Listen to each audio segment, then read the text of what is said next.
Hi, guys. Can you hear me and see me? Just give me a nod. Okay. Nice to see you all here. I think we have an interesting session planned. We'll try to keep this meeting to an hour and a half, but if there's a lot of sharing at the end, we may go longer.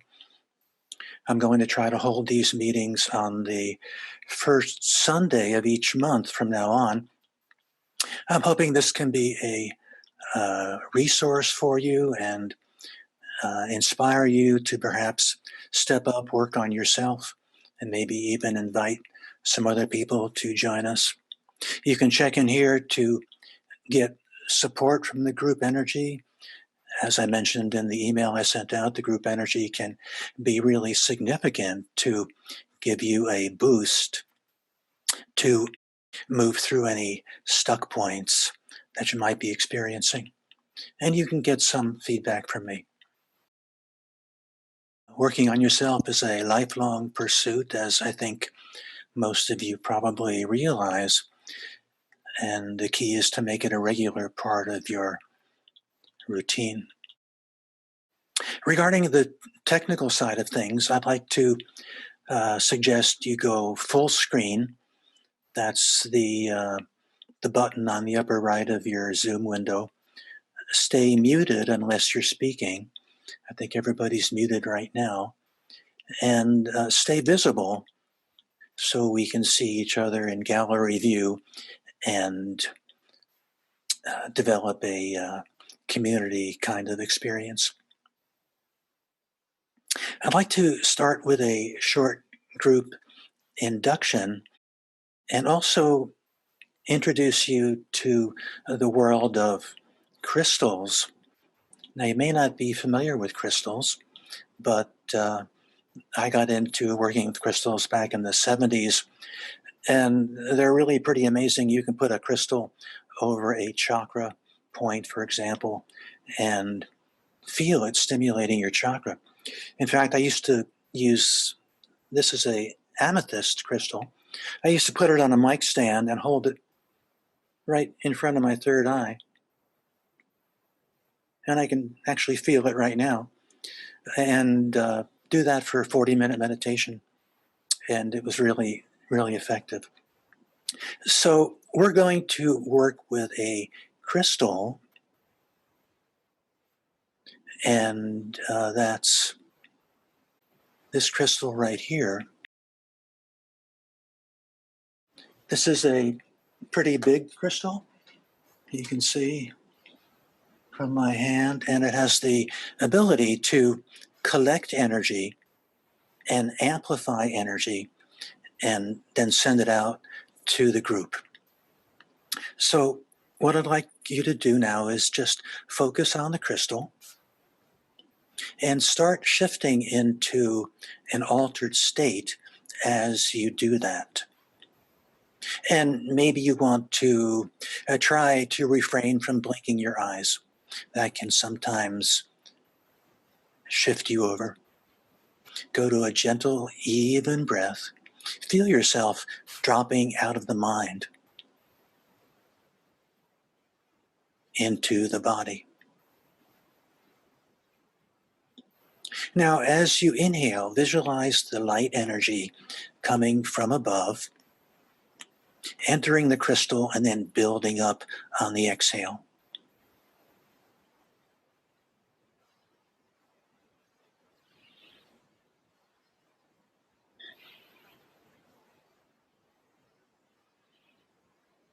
And then you can see us sitting in a group. We're sitting in a circle.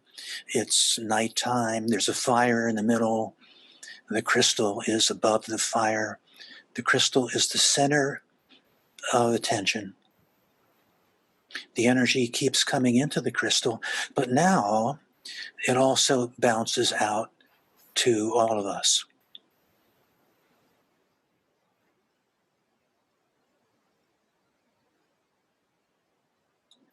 So as you're breathing, the light comes in, amplifies, bounces out to the entire circle, and starts to form this brilliant protective energy shield all around our group so that we are energized and protected from any kind of negative energy intrusions. And I'm going to ask our spiritual guides to help protect us from any negativity, as well as to remove any negativity that might already be present.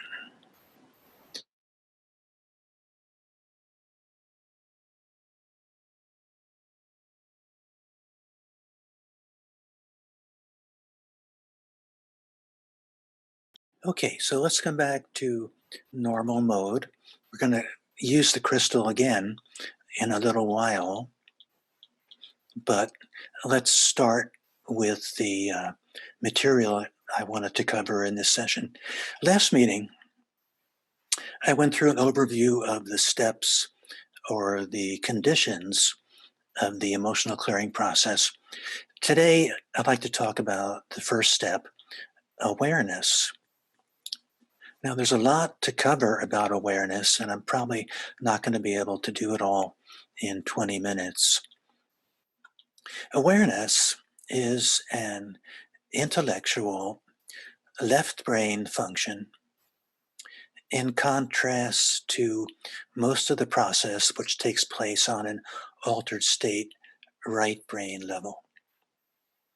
We don't try to resolve issues on the left brain or cognitive level, but this is an important starting point where we identify feelings and emotions behind the issue and work from there.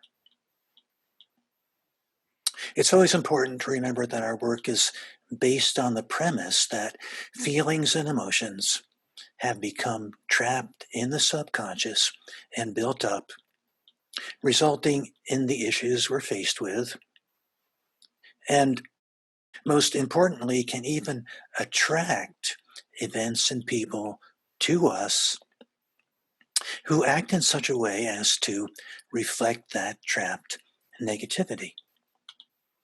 This happens through the unconscious internal psychic process that psychology calls projection, and which Eastern philosophy refers to as karma.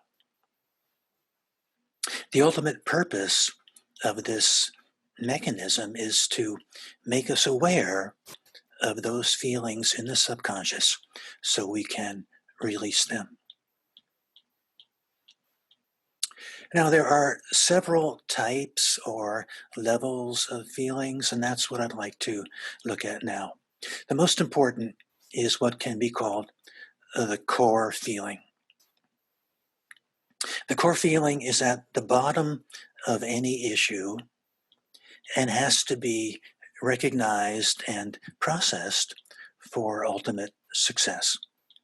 The core feeling will always be a negative, painful feeling.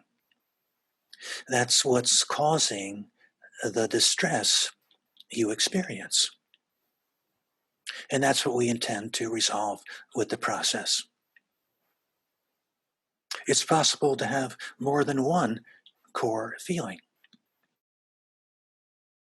Often, however, as we start to work with distressful experiences, we're not aware of our core feelings, but are only aware of what I refer to as first level emotions. First level meaning that we come into contact with them first.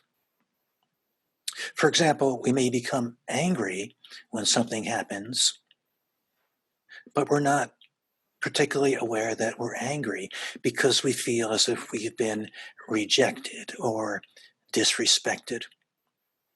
Or we may experience anger because we feel oppressed or used. We may have sadness because of disappointment that we don't really see at first.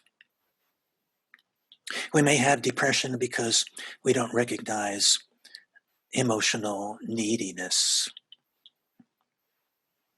In general, the core level is what we're calling a feeling. And the first level is what we're calling an emotion, energy and motion. I'd like you to start recognizing that feelings and emotions are different and be able to distinguish between the two. An emotion is more energetically active, like anger or panic. Core feelings, on the other hand, are more subtle, less energetically active, such as helplessness, inadequacy, failure. I've detailed all these different feeling types in the Emotional Clearing book and also in a new book that I have coming out in a few months that I'll be telling you more about at some point that I'm very excited about. Here's how these emotions and feelings work together. There's always a core feeling behind any active emotion. In fact, you create the emotion by not accepting the feeling. Let's say you feel as if you've been criticized by your boss at work. If you're enlightened enough to recognize the feeling of inadequacy that's jumping up from your subconscious, where it's been percolating away, and you take responsibility for it and move it through the process and resolve it, you won't have any distressful emotion come up. But if you don't accept the feeling, or you unconsciously reject the feeling because you're not even aware of it, then you're likely to fall into some kind of emotion, such as anger. You react to your feeling, you blame your boss for being an idiot, or else you become hurt, you withdraw, and you spiral down into depression. The point is that there's always a core feeling behind any strong emotion, and the emotion is the result of unconscious rejection or blocking of the core feeling. In theory, therefore, you can avoid unpleasant emotions by immediately recognizing when any suppressed feeling is being triggered and not emotionally reacting to it.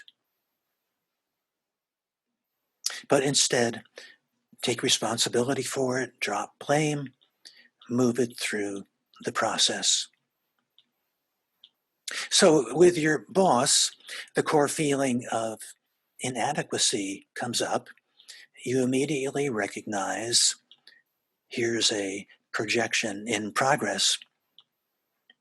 The subconscious is trying to clear itself by bringing up this feeling.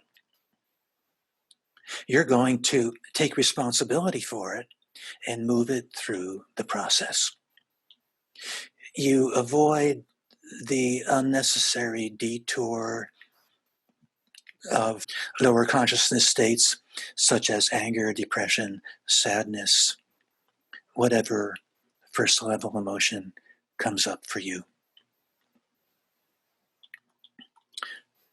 However, it gets more complicated because not only are core feelings suppressed and stored in the subconscious, but emotions also get stored away and build up and projected as well. And so they're not usually easily dismissed. We are quickly triggered, emotions jump up all the time and can take us over and, for example, result in what we now see happening all around us on a national scale in the US. So, in working on ourselves, we start with where we are. We may only have a first level emotion. Let's say it's anxiety or worry about money or health. We're dealing with survival center issues. We sit with the anxiety or worry, applying all the steps of the process.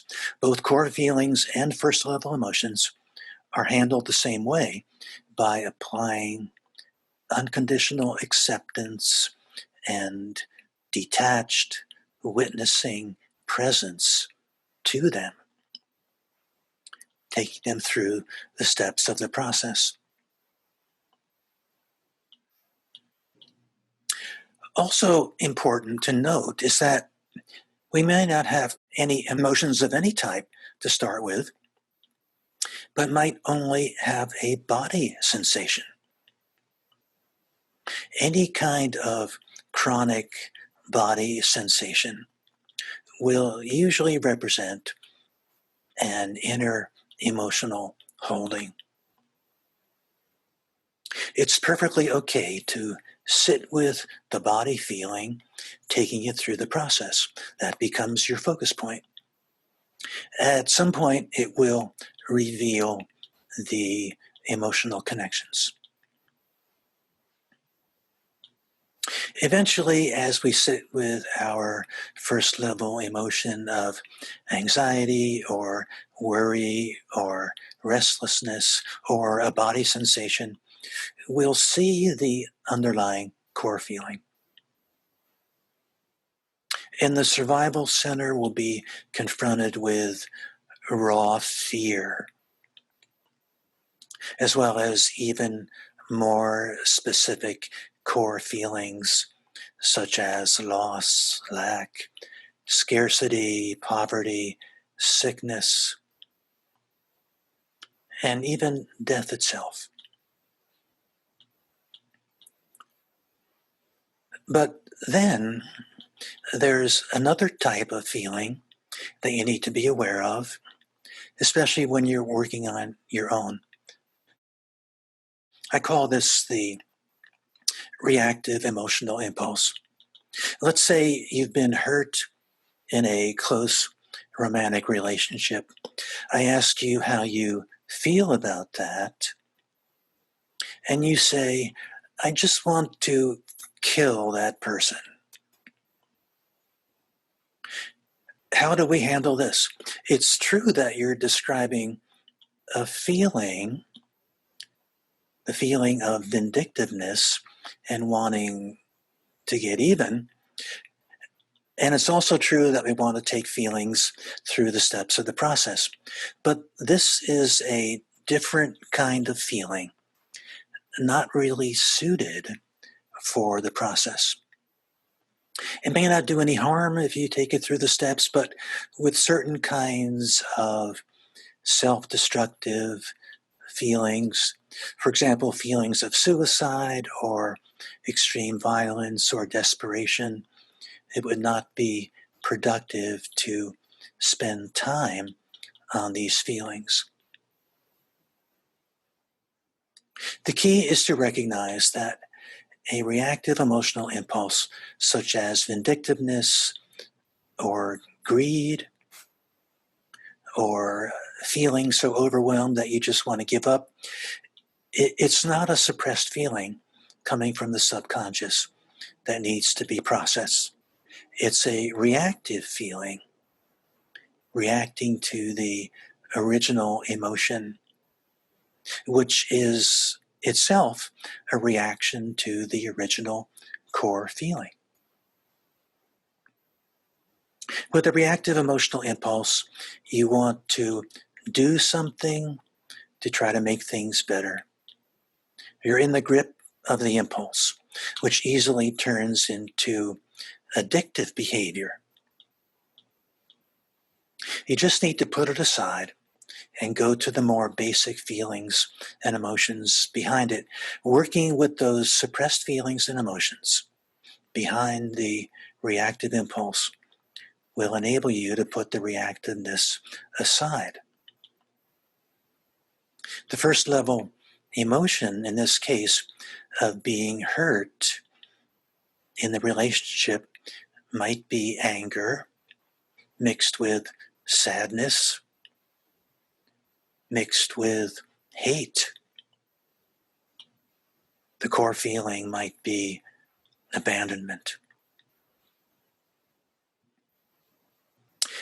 Going back to our survival level example, the reactive emotional impulse could be something along the lines of grasping for security, clinging to fantasies of wealth or abundance, which is such a popular New Age goal, or just plain greed, the compulsive urge to acquire more and more. The first level emotions could be excess anxiety, restlessness, worry, worry about money or about health. The core level feelings, as I said before, could be loss, lack, scarcity, poverty, sickness, deep fear, and even the idea of death. Fear, for example, can also permeate to all areas. Fear can be both a first level emotion and also a core feeling, as can hate. You can have fear about the prospect of abandonment or failure. You can have hate with someone who you perceive to be restricting you, or you can hate someone who appears to be abandoning you. But then as we get deep into the survival center, fear seems to be a core feeling as well. And hate can be a core feeling in the heart center. So don't be afraid to recognize these, gritty feelings like fear, hate, sexual compulsiveness, humiliation, I'm not good enough. These are all part of the complete human spectrum of experience.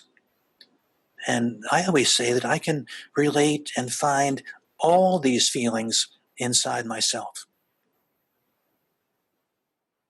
And as we work on ourselves, it's true that we can release feelings at first, but then we move into a deeper understanding of the process, which is to integrate all positive and negative dualistic expressions of feelings and to thereby transcend them. So don't let any self-image you may have of yourself as being a spiritual or loving person, something you're trying to force yourself into. They're all part of the dualistic experience of life, but become suppressed and then become a problem.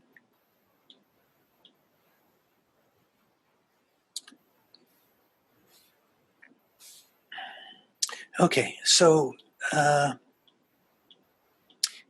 other important part of awareness is taking responsibility. And we could spend a whole session just on this, but I don't want to be talking too much.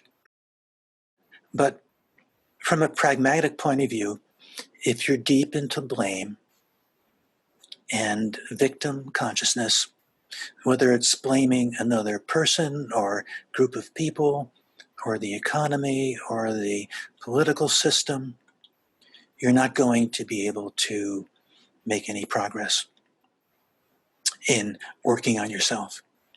And blame is often unconscious.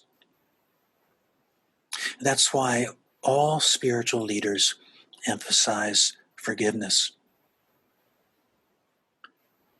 However, rather than forcing yourself to try to forgive, I find it easier to understand how projection works and how energies that are trapped inside create the experiences we encounter. Once you grasp this idea, forgiveness becomes automatic.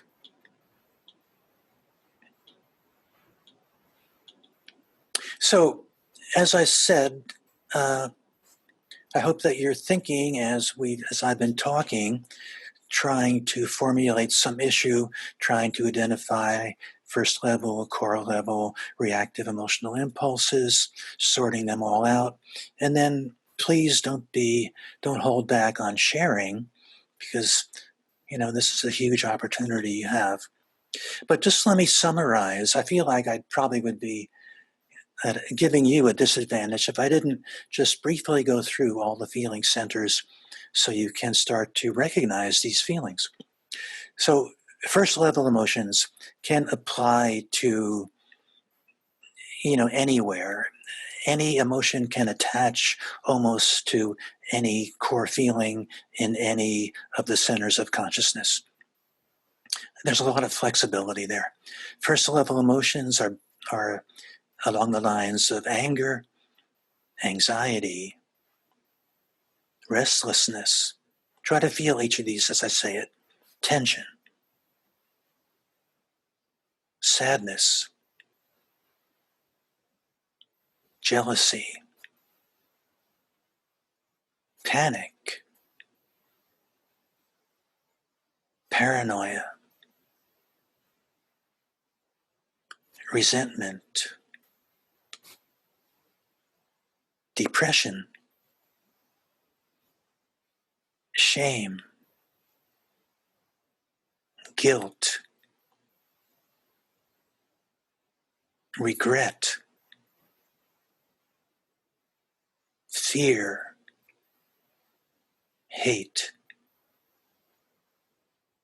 You should be able to find all of these. And it's not, and it's not a neurotic sign if you can. These emotions exist in all of us. Now, the centers of consciousness are where the core feelings come from. Let me just go through these quickly. We could spend much more time discussing each of these centers. Survival center, core feeling, well, I've talked about loss, lack, poverty, basic raw fear. Concerns about health and money. Power center, core feeling is losing your power, being dominated, losing your self-determination, being oppressed or used.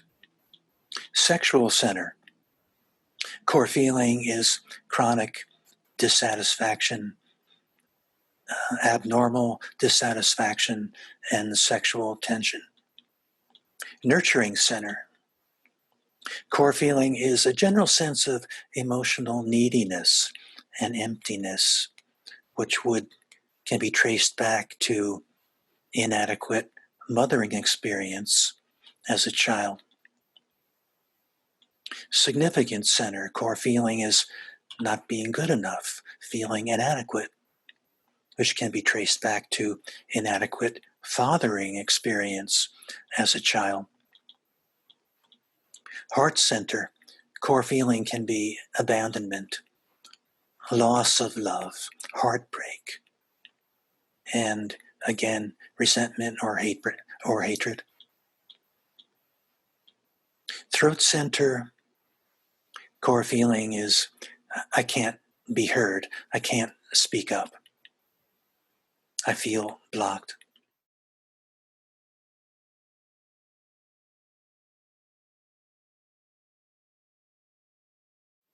Okay, so I'd like to, as I said, open the floor for you to share and get some brief feedback from me about what's going on.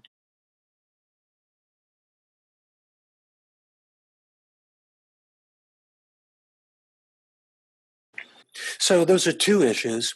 Generally, what we try to do is pick one at a time, pick the one that's most feels most important for you at the time. So let's say it's your father, because that's the one you mentioned first. So can you find what we would call a first level emotion concerning your father? So that's a genuine emotion. Anger is an emotion. So when we go into the healing, you can work with anger. Wanting approval is, I certainly understand that. That is almost a reactive emotional impulse. That's what you want as a result of some kind of deficiency. So rather than focusing on what you want, the process is to go to the core feeling. The core feeling is an absence of approval, let's say, or to try to express it in positive terms, it would be a feeling of not being good enough. Those are reactive emotions. Like, why is this happening? Is not a core feeling. That's a reactive emotion. So processing that is probably not going to get you any place. Just recognize that it's a reactive emotion, but go to the core feeling. What is absent? There can be like a big hole in your body. Okay, so that's, we could say that's the need of a child as the child is going through formative stages. It needs to have that outer reflection of being okay. If it doesn't get that reflection, then it results in the kind of thing you're describing now. But we want to move past blame.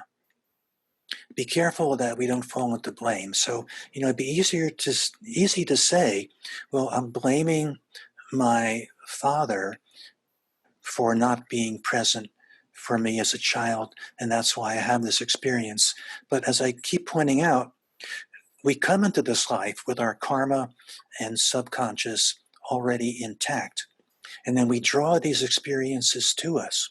So if you can get on board with that idea, and this of course applies to everybody, it allows you to withdraw blame and even unconscious blame from directing it towards parents. Parental blame is a huge issue for probably everybody. And until you can get past parental blame, you're going to be limited in your psychological. That's what I'm saying. It is difficult to not be in some way blameful or to hold him responsible. The key is to just keep going inward, use the steps of the process. And when we get into dropping blame, you try to put blame aside, even if only for the duration of the session. You're focusing only on your inner psychic feeling. And if you can do that, then in a way, you bypass blame. When you get into acceptance step, you move into acceptance. There are so many keys to this. The end key can be, well, you just want to move into the moment with your emotional experience. Having an appreciation for the moment and knowing what that means. And when you do that, you bypass all these things, blame, avoiding responsibility, not accepting, because you're in the moment. It's choiceless awareness. You're with your inner experience. You're focusing deeply. And that's the optimal starting point for the process. So just remember, the important thing is to keep going to a feeling level and to be focusing on what I'm calling a positive expression of the negative feeling. So it's not that I'm craving, I'm wanting approval and, from somebody else, from an authority figure, from my father. What's behind that craving for approval? It's this sense of something's missing. There's a lack. There's an emptiness. That emptiness which manifests as sense of, I'm no good, I'm worthless, I don't have respect for myself, I have no approval for myself, I'm not good enough. That's the positive expression of the negative feeling that we want to take through the process. You need to get to that negative feeling and extend awareness, acceptance, experience, and witnessing to it. That's the process.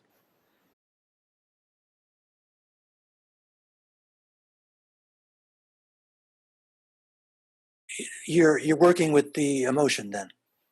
You're on the first level emotion level. So you've got the anger, but you don't have the feeling. So you're working with the anger. You apply all the steps to the anger, and this can be really tumultuous. I've had clients I'm putting in through anger experience, and they become red. They're breathing heavily. They're perspiring. They have never done this before. But after a few minutes of doing that, they go through this experience, and the anger is releasing. So you can release these strong negative emotions like anger with the process. You don't have to beat pillows or beat up on somebody else, or take a tranquilizer.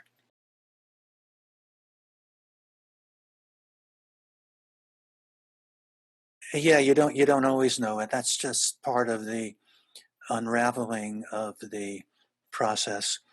You go through a aha moment where you see how much you've been unconsciously blaming. Oh, it might creep back in? Yeah, it probably will. Different levels of blame will probably creep back in.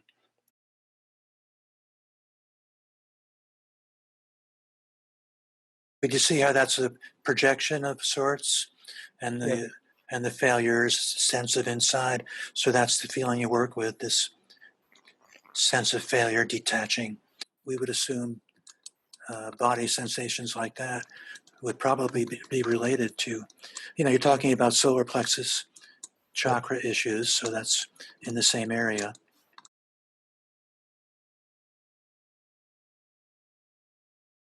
I've actually tried ayahuasca. I only tried it once, or maybe twice. Didn't really get off the second time. I found it very similar to LSD. Yep. For same thing, Okay. and that kind of psychedelic experience I found very valuable when I was younger. But I don't feel like I'm drawn to it now. I don't really feel like I want to go back to the ayahuasca. It wasn't entirely. I just felt out of control and kind of didn't really. I wanted to try to connect to my higher self, and I couldn't really do that.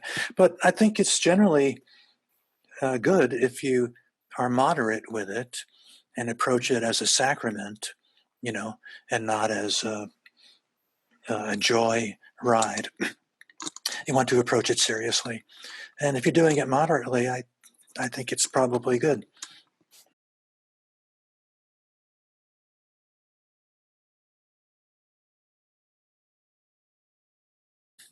Just keep practicing and going deeper. And I think you've got it all right. The resistance to the feelings can result in fatigue. That's one of the main things. So, and knowing that you just try to minimize resistance, keep working, like yoga would be especially useful, get into body level experiences and meditation. And eventually, that's the idea that as we work on ourselves, the feelings, start to come forward. And, there may be other ways to stimulate the feelings into awareness, like, the ayahuasca thing we just talked about could be one way, or working with crystals to putting a crystal over your chakras could be another way. Getting involved in different kinds of valid therapy could be helpful. Like there's family constellations therapy. I've never done it, but Anything that you're doing along those lines serves to stimulate the psychological level and, brings those feelings into awareness. But we talked about, for you, it was the feelings of solar plexus, right? So you have an idea of where it's probably, that's at least an important area for you. So work with that, breathe into it, maybe even hold a crystal over that area if you want to. And like I said, it's a lifetime endeavor, meditation. And like I also said last time, what we're doing is advanced meditation. And meditation is a lifetime pursuit. We want to be patient and keep moving into deeper levels of our experience.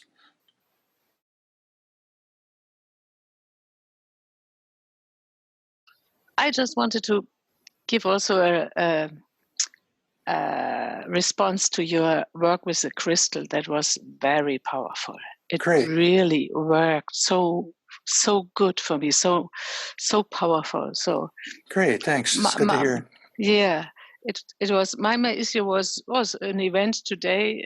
I really have difficult times with this distancing, social distancing. That is every time that hits me in my heart, and this was just a meeting. Oh, we played pool, and a friend came, and she said, no, and this is difficult, and I came to a core feeling of loneliness and being really lost, and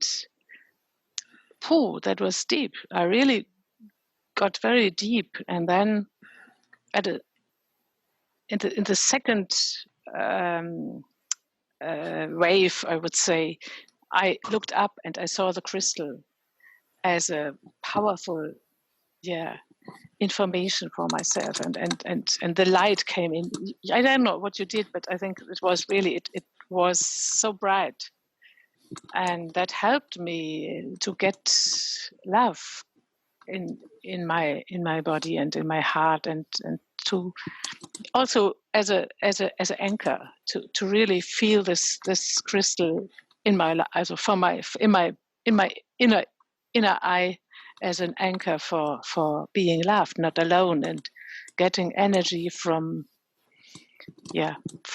this crystal out of the air, earth, and so it was great. Great, thanks for sharing. I appreciate that. It was also very good to see that I am. It is okay that I am angry and that I don't like the social distancing, that I am reacting like this. Right. And to see, it is okay to get anger, but there's something deeper in it, and to discover this deeper feeling, this loneliness, that was really the core feeling. And so I find this interesting for me to deal better with the social distancing. That I know, it is okay, but there's this deeper feeling, and I can process this all the time. Yeah. So. And you could say, I'm finally coming face to face with the loneliness, which I think is the basic core feeling, even more so than fear of death. We're in an ego encased body. We're separated. We're isolated. So that's becoming highlighted now, and we're being forced to really look at that feeling of loneliness, which is, always present anyway at other times in the background, driving us into relationships, driving us into, career. We're always being driven by loneliness. So if you just say, I'm not going to be driven by loneliness anymore, I'm not going to look for a romantic partner, I'm happy the way I am, I'm going to be with my feelings the way they are, and I'm going to transcend them, that's where I am. It's an opportunity to take advantage of what's going on.